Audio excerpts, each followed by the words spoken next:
It's A miss. Okay, so ನಾನು ದೇಹ ಅಲ್ಲ, ನಾನು ಮನಸ್ಸಲ್ಲ, ನಾನು ಬುದ್ಧಿ ಅಲ್ಲ ಅಂತ ಗೊತ್ತಾಗೋದು ಜ್ಞಾನ. ಆ ಜ್ಞಾನದಿಂದ ಉತ್ಪತ್ತಿ ಆಗೋದು ಪ್ರೇಮ, ಆ್ಯಂಡ್ ಜ್ಞಾನದಿಂದ ಉತ್ಪತ್ತಿ ಆಗೋದು ಶಾಂತಿ.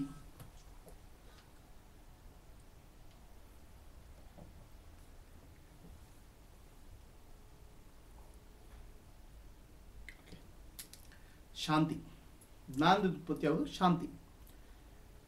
When you understand that I am not the body, I am not the mind, I am not the intellect, then ice cube starts melting.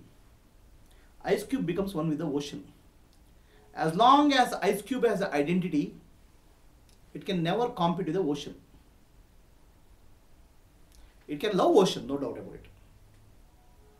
Okay, but it cannot understand ocean.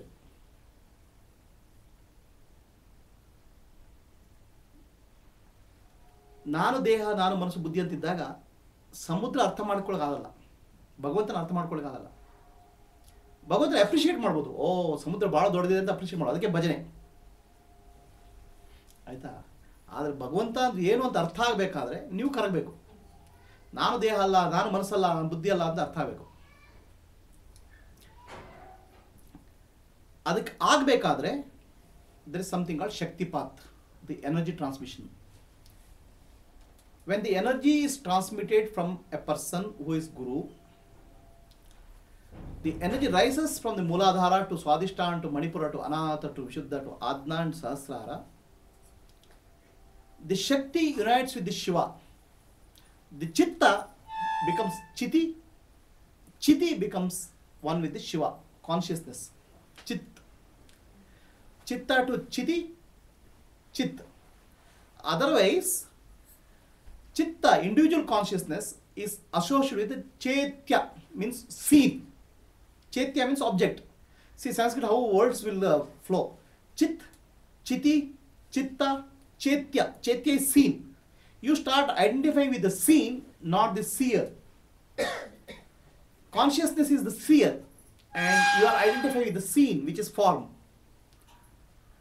ನಾವು ನಾಮ ರೂಪಗಳೊಟ್ಟಿಗೆ ಒಂದಾಗ್ಲಿಕ್ಕೆ ಸಾಧ್ಯವೇ. ಆ ನಾಮ ರೂಪವನ್ನು ಧಾರಣೆ ಮಾಡಿದ ಭಗವಂತ ಇದ್ದಾನಲ್ಲ, ಅವನನ್ನು ಮರ್ತು ಬಿಡ್ತದೆ.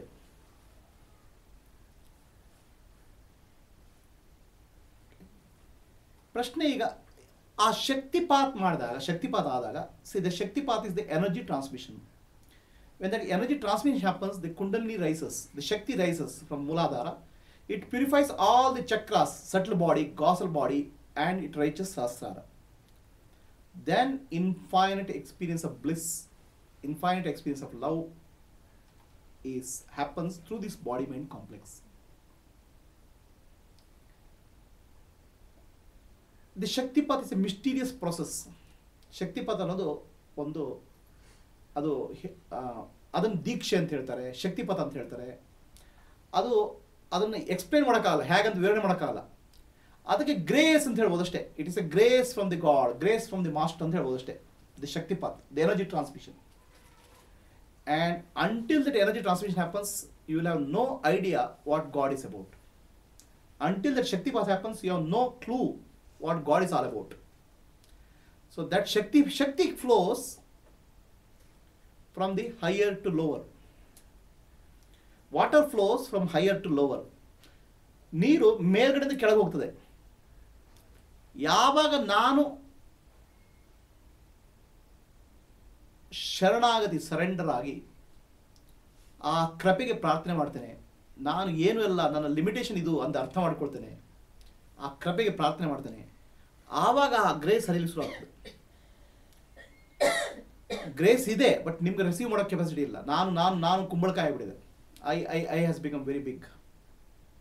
I has become a body, I have become beautiful, I am smart, I am intelligent. I has taken various forms. ನಾನು ಬೇರೆ ಬೇರೆ ಆಗ್ತಿದ್ದೇನೆ. ನಾನು ಏನು ಅಲ್ಲಪ್ಪ, ನಾನು ಭಗವಂತನ ಸಾಧನ ಅಂತ ಶರಣಾಗತಿ ಬಂದಾಗ ಆ ಗ್ರೇಸ್ ಫ್ಲೋ ಆಗಲಿ ಶುರುವಾಗುತ್ತೆ. Until that surrender is that the grace, you will not experience the grace in full. ಆ ಶಕ್ತಿಪಥದಲ್ಲಿ ಶಕ್ತಿ ಕುಂಡಲಿನಿ ಎನರ್ಜಿ ಸಹಸ್ರಾರಕ್ಕೆ ಸೇರಿದಾಗ ಸಮಾಧಿ ಅನುಭವ ಬರ್ತದೆ. The mind becomes deeply silent. And when the mind becomes deeply silent, the mind becomes purified. then mind attains the form of ocean. The mind attains the form. Chitta becomes chiti. Chiti becomes one with the chit. Then only you can experience the God. It can happen through Jnana. It can happen through Shaktipat. Jnanada ಬರಕ್ಕೆ ಬರಲಿಕ್ಕೆ ಸಾಧ್ಯ, ಶಕ್ತಿಪದ ಮೂಲಕ ಬರಲಿಕ್ಕೆ ಸಾಧ್ಯ. But without Jnana or without Shaktipat or without a combination of these, that experience of infinite bliss, peace, you cannot experience. So there is a question here. The question is,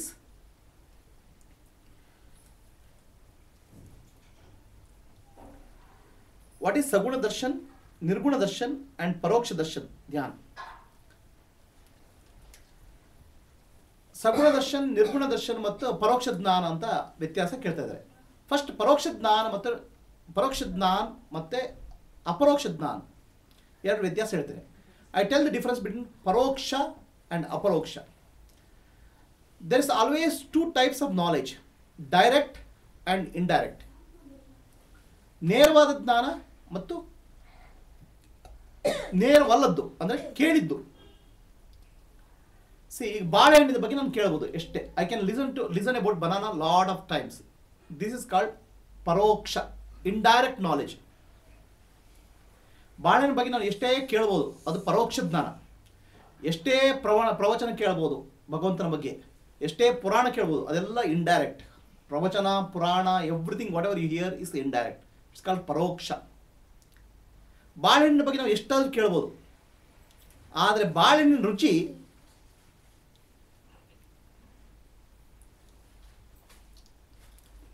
ತಿಂದಾಗ ಗೊತ್ತಾಗೋದು. ನೀವು ಎಷ್ಟೇ ಬಾಳೆಹಣ್ಣು ರುಚಿಯಾಗಿದೆ, ಅದು ಸಿಪ್ಪೆ ಹಳದಿ ಬಣ್ಣ ಇದೆ, ಒಳಗೆ ಬಿಳಿ ಬಣ್ಣ ಇದೆ, ಎಕ್ಸ್ಪ್ಲೇನ್ ಮಾಡಿ, ಅವೆಲ್ಲ ಪರೋಕ್ಷ ಜ್ಞಾನ. ಭಗವಂತನ ಬಗ್ಗೆ ನೀವು 1000 ಸಲ ಕೇಳಿ, about God you hear millions of times. That's all called paroksha. It's as good as listening about banana millions of times. Do you have experience of banana? That makes a difference. ಭಗವಂತನ ಬಗ್ಗೆ ನೇರವಾದ ಜ್ಞಾನ ಇದೆಯೋ ಅದಕ್ಕೆ ಅಪರೋಕ್ಷ ಜ್ಞಾನ ಅಂತ ಹೇಳೋದು, direct experience of god.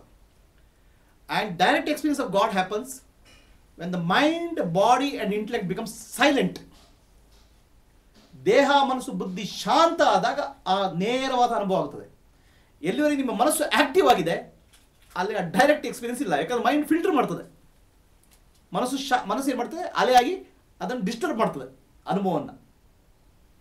The infinity becomes finite because of the mind. ಅದನ್ನ ಬುದ್ಧ ಒಂದು ದಿವಸ ಮತ್ತು ಅವನ ಶಿಷ್ಯ ವಾಕಿಂಗ್ ಹೋಗ್ತಾ ಇರ್ತಾರೆ. One day Buddha and his disciple going for a walk. Then Buddha says, fetch me some water. Then Buddha ಹೇಳ್ತಾನೆ, ನಾನು ಸ್ವಲ್ಪ ನೀರು ತಂದು ಕೊಡು ಅಂತ. His student goes and sees the water is muddy. ಕೆಸರಾಗ್ಬಿಟ್ಟಿದೆ, ನೀರು ಕೆಸರಾಗ್ಬಿಟ್ಟಿದೆ. Then he comes back and tells Buddha that water is muddy. ನೀರು ಕೆಸರಾಗ್ಬಿಟ್ಟಿದೆ ಅಂತ ಹೇಳ್ತಾನೆ ಬುದ್ಧನ ಹತ್ರ. ಸೊ ಬುದ್ಧ ಹೇಳ್ತಾನೆ, wait for a few minutes. The mud will settle down and then get the water. ಆ ಕೆಸರು ಇಳಿಲಿ, ಆಮೇಲೆ ನೀರು ತಾ. ನಮ್ಮ ಮನಸ್ಸು ಏನಾಗ್ಬಿಟ್ಟಿದೆ, ಕೆಸರಾಗ್ಬಿಟ್ಟಿದೆ. Our mind has become polluted. It's full of disturbances. With that disturbance, how can you see God? The mind has to become silent. ಮನಸ್ಸು ಶಾಂತ ಆಗಬೇಕು. ಆ ಶಾಂತ ಆದ ಮನಸ್ಸಿನಲ್ಲಿ you can experience the God directly. ಆ ಭಗವಂತನ ನೇರವಾಗಿ ಅನುಭವ. ಅದಕ್ಕೆ ಅಪರೋಕ್ಷ ಜ್ಞಾನ ಅಂತ ಹೇಳೋದು. ಪರೋಕ್ಷ ಅಂದರೆ ಇಂಡೈರೆಕ್ಟ್ ಆ್ಯಂಡ್ ಅಪರೋಕ್ಷ means direct. There are two ways of knowledge. Indirect knowledge which comes from here. Direct knowledge is what you experience here. And that experience is when the mind is silent. ಮನಸ್ಸು ಶಾಂತ ಆದಾಗ ಆ experience ಬರುತ್ತೆ, ಇಲ್ಲದ್ರೆ ಬರಲ್ಲ ಅದು. Okay. ಇನ್ನೊಂದು ಏನಂದ್ರೆ ಸಗುಣ ದರ್ಶನ ಮತ್ತು ನಿರ್ಗುಣ ದರ್ಶನ ಅಂದ್ರೆ ಏನು ಅಂತ ಕೇಳ್ತಾರೆ. Bhagwan is the form and Bhagwan is the formless. ಭಗವಂತನ ರೂಪ, ಫಾರ್ಮ್ ಮತ್ತು ಫಾರ್ಮ್ಲೆಸ್ ಅಲ್ಲಿ ಏನು ವ್ಯತ್ಯಾಸ ಅಂತ ಕೇಳ್ತಾರೆ. ಎರಡು ರೀತಿಯ ದರ್ಶನ ಇದ್ದಾವೆ. There are two ways of experience of God. Okay, two real levels of realization of God. Most of the people don't understand this, the difference. Saguna ಮತ್ತು ನಿರ್ಗುಣ. Saguna is with the form and nirguna is formless. With the form and without the form. With the form, ಭಗವಂತನ ದರ್ಶನ ಅಂತ ಹೇಳಿದ್ರೆ ನಾವು ಭಗವಂತನ ಆರಾಧನೆ ಮಾಡ್ತೇವೆ. We worship God in various forms as Rama or Krishna, okay, or Shiva. ಭಗವಂತನ ನಾವು ಬೇರೆ ಬೇರೆ ರೀತಿ ಆರಾಧನೆ ಮಾಡ್ತೇವೆ, ರಾಮ ಕೃಷ್ಣ ಶಿವ ಆಗಿ. Experience or having a view or having a darshan of that form is called vision. ಅನುಭವ. ಏನು, ಭಗವಂತನ ಆ ಕ್ಷಣ ಕಾಣೋದು ಅನುಭವ. And all visions are temporary. Shiva, if he appears in front of you, he will not be there. Moment he will disappear. ಪ್ರತ್ಯಕ್ಷ ಆಗ್ಬಿಟ್ಟು ಮಾಯ ಆಗ್ಬಿಡ್ತಾರೆ. All visions are temporary in nature. All experiences are temporary in nature. So the experience of your Ishta Devata in a form is called Vijana, Darshana. ಅದು ಸಗುಣ ದರ್ಶನದ ಒಂದು ಭಾಗ.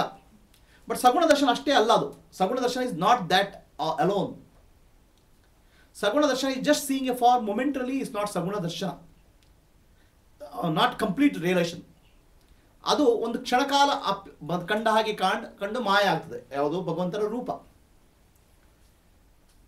ಈ ಸಗುಣ ದರ್ಶನದಲ್ಲಿ 4 ರೀತಿ. ದರ್ ಆರ್ 4 ವೇಸ್ ಆಫ್ ಸಗುಣ ದರ್ಶನ.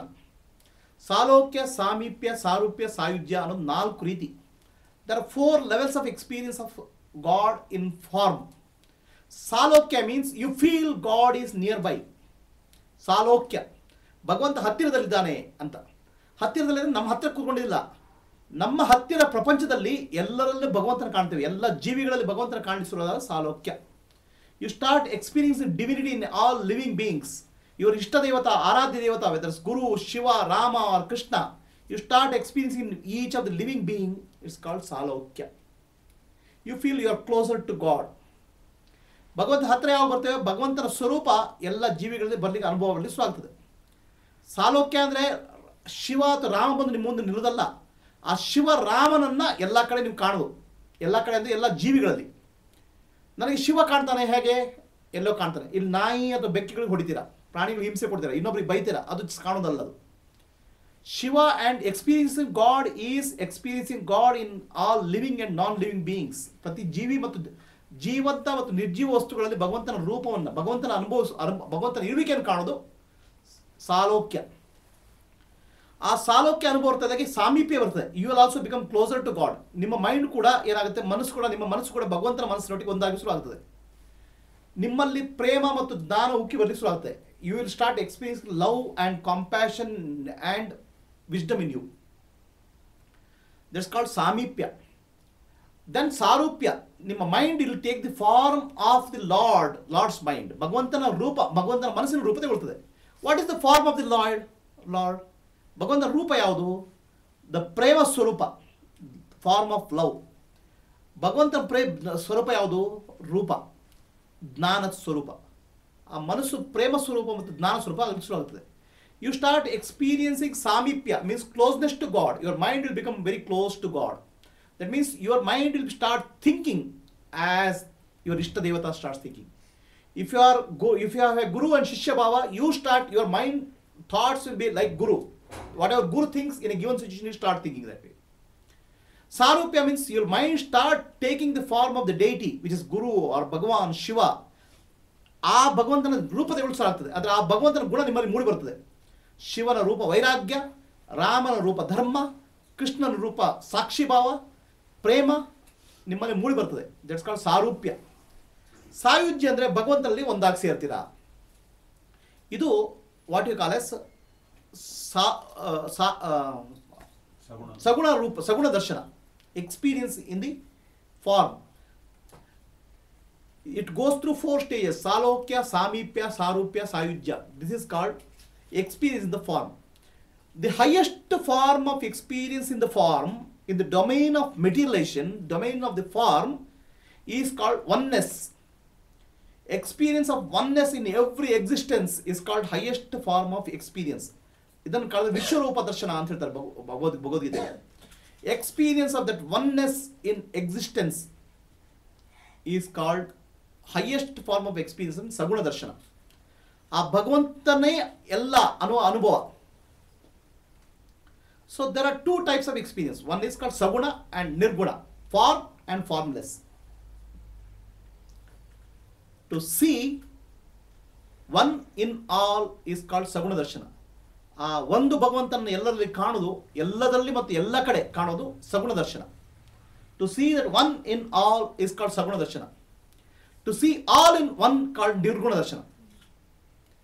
ಆ ಎಲ್ಲವೂ ಭಗವಂತನಲ್ಲಿದೆ, ಎಲ್ಲವೂ every form is in the formless, ಅದನ್ನು ಕಾಣೋದು ನಿರ್ಗುಣ ದರ್ಶನ.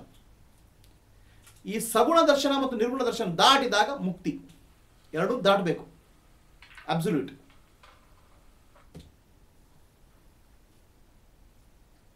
Ankush, I hope I have answered your question. Okay, so kundalini ಏನಾಗುತ್ತೆ, ಕುಂಡಲಿನಿ ಮೇಲಕ್ಕೆ ಇರ್ತದೆ, ಕುಂಡಲಿನಿ ಸಹಸ್ರಾರಕ್ಕೆ ಹೋಗ್ತದೆ, and that's called samadhi. As you experience more and more samadhi, mind will become pure, and in that state you experience your self as pure consciousness, shuddha chetana, and that is what is called Pratyabhijna ಹೃದಯಂ.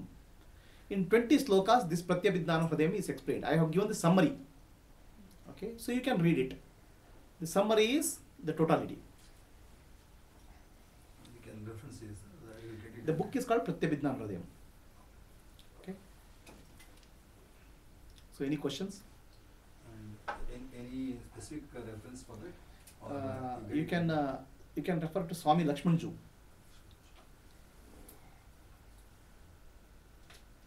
So any questions, please?